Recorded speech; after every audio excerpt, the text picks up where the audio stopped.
Nandito na po kami sa Major kung saan ay maglalaba ako sa aking tita.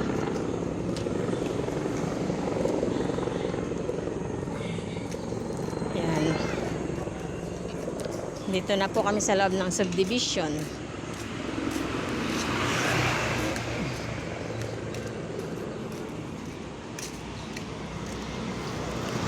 Alam niyo ba, iba talaga pagka nasa subdivision.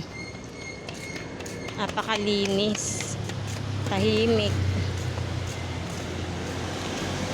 At kung nakikita guys, yung sa kanto, pinakakanto na bahay na yon, ayan, dyan po ako maglalaba sa pinaka kanto mismo, sa may bungad mismo.